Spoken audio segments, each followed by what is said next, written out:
En la reunión anual de los Testigos de Jehová, que se celebró en octubre de 2013, el cuerpo gobernante anunció la inauguración de una nueva exposición en Brooklyn, Nueva York, titulada La Biblia y el Nombre Divino.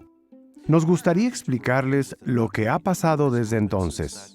Esta exposición ha creado mucha expectación en los hermanos. Desde que se inauguró, más de 133,000 personas han venido a verla. Muchos han apoyado este proyecto donando Biblias poco comunes y de mucho valor para enriquecer la colección. Es un placer darles más detalles sobre estas fascinantes Biblias. En esa reunión anual dijimos que queríamos conseguir un ejemplar de la primera edición de la King James Version, conocida en español como la versión del Rey Jacobo de 1611. Poco después recibimos un correo electrónico sorprendente. Un hermano nos escribió para decirnos que había encontrado la Biblia del Rey Jacobo que estábamos buscando. Explicó que mientras visitaba a una pareja de hermanos mayores, les mencionó que el cuerpo gobernante estaba buscando esa Biblia en particular. Al hermano se le iluminaron los ojos y dijo, «Yo la tengo». ¿Cómo podía ser eso posible? ¿Cómo podía tener exactamente la versión de la Biblia que buscábamos? Teníamos que asegurarnos de que de verdad era la primera edición de la que existen tan pocas copias. ¿Cómo podíamos saber si realmente se trataba de la primera edición? En 1604, el rey Jacobo I de Inglaterra encargó una traducción de la Biblia en inglés moderno para que se leyera en las iglesias. Se puede saber cuál es la primera edición porque el texto impreso tiene unas variaciones que no tienen las demás. El conjunto de las variaciones tipográficas que pueda tener una edición de la Biblia en particular son como su huella digital. La variación más conocida de la primera edición de la Biblia del Rey Jacobo se encuentra en Ruth 3:15. Allí dice, «Él entró en la ciudad», pero en ediciones posteriores dice, «Ella entró en la ciudad». Por eso, en inglés se conoce la primera edición como la Biblia de Él. ¡Qué emoción sentimos al leer en aquella Biblia, Él entró en la ciudad!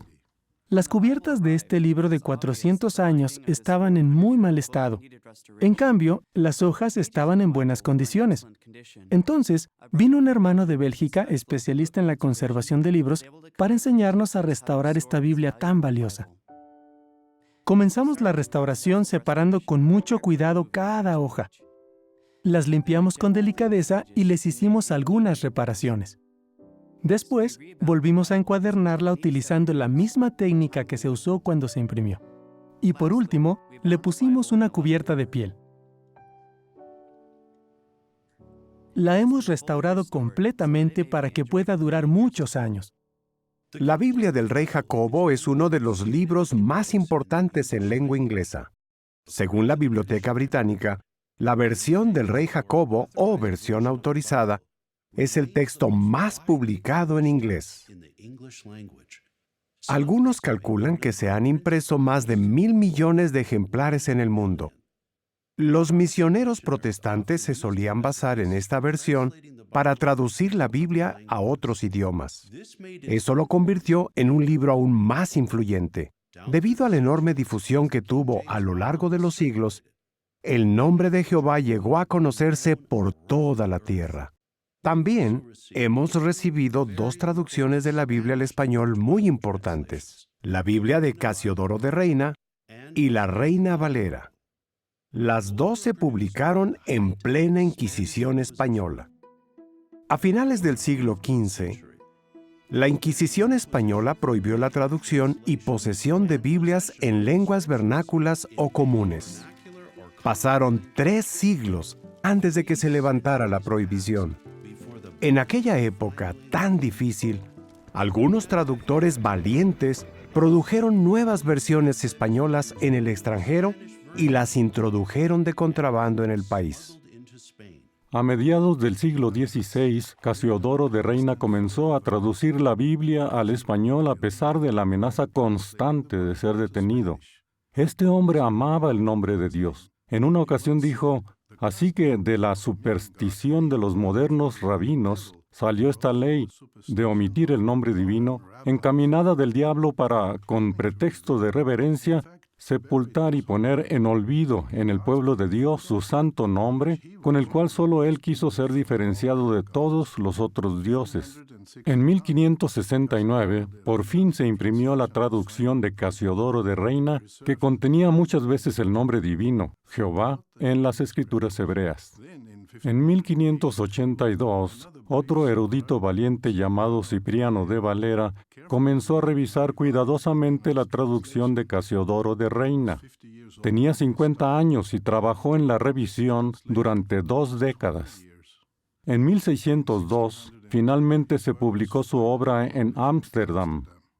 Para Valera el nombre divino era importante, así que lo utilizó constantemente en las escrituras hebreas. Actualmente su traducción se conoce como la Reina Valera y se ha convertido en una de las más usadas entre los hispanohablantes.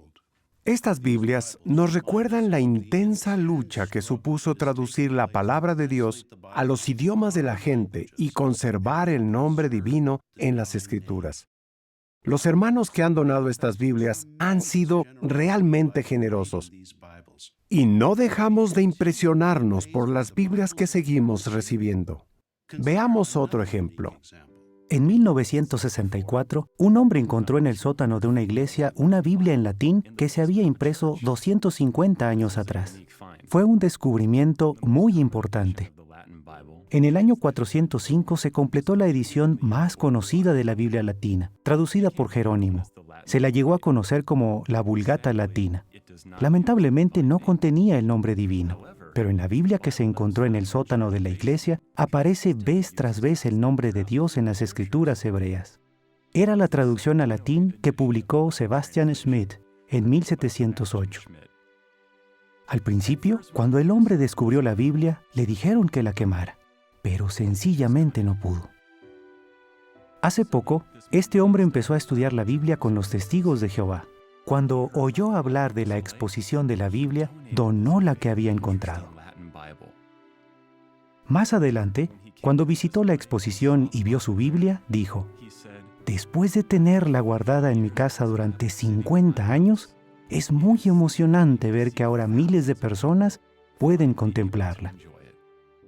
A principios del siglo XVI, mucha gente deseaba saber más sobre la Biblia.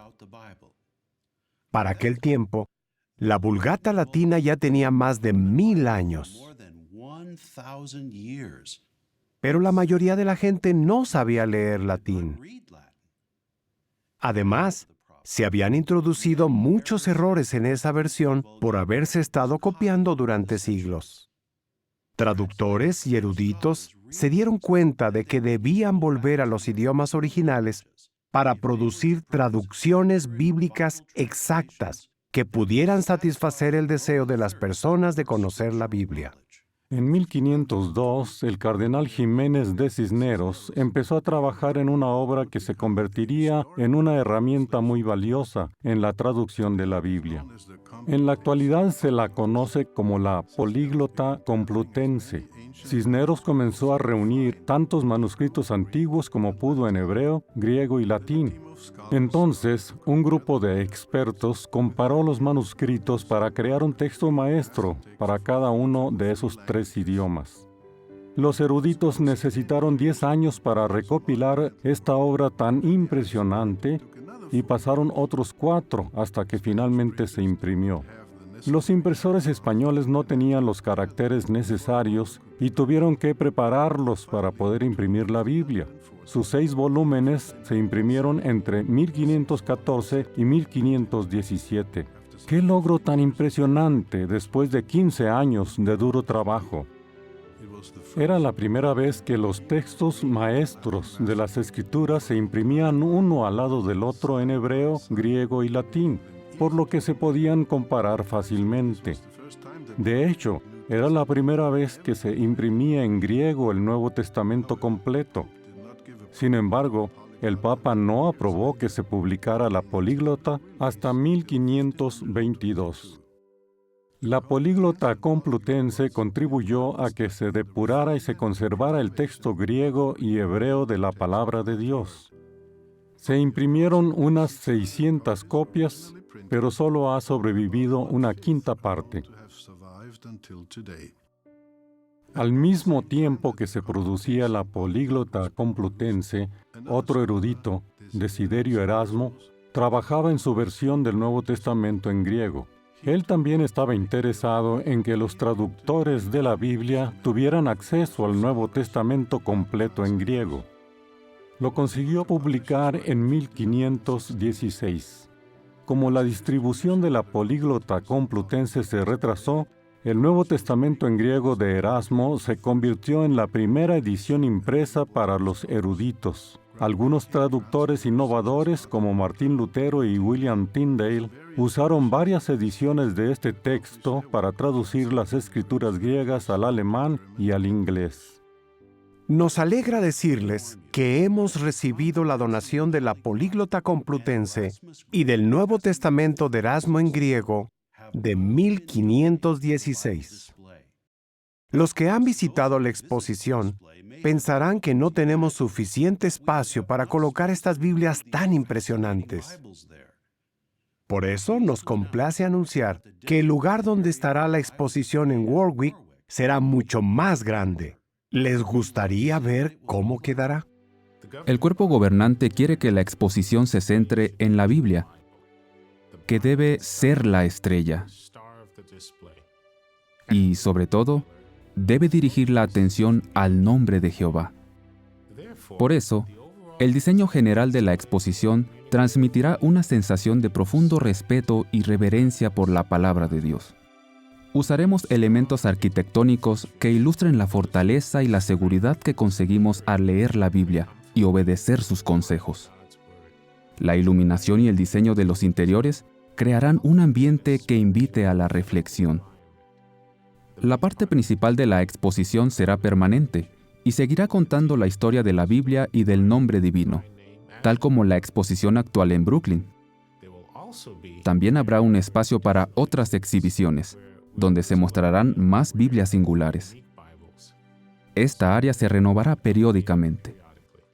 Por supuesto, las Biblias de las que hemos hablado son solo una pequeña muestra de las muchas que se han donado. Por ejemplo, hemos recibido obras como la Políglota de Leipzig y la Biblia de Julia Smith.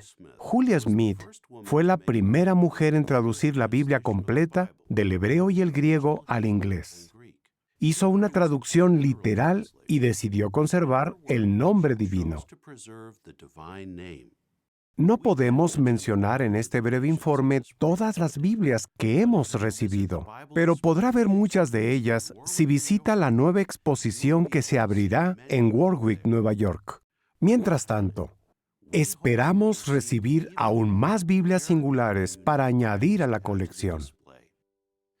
Estas Biblias nos recuerdan que, a través de los siglos, hubo muchas personas leales que trabajaron sin descanso para preservar la palabra de Dios y dar a conocer su santo nombre.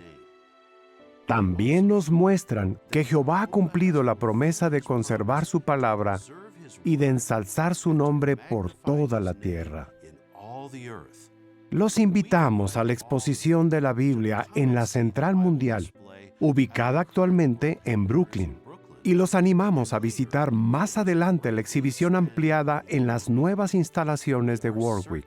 Estamos seguros de que les ayudará a valorar más la palabra de Dios y a admirar el maravilloso nombre de su autor, Jehová.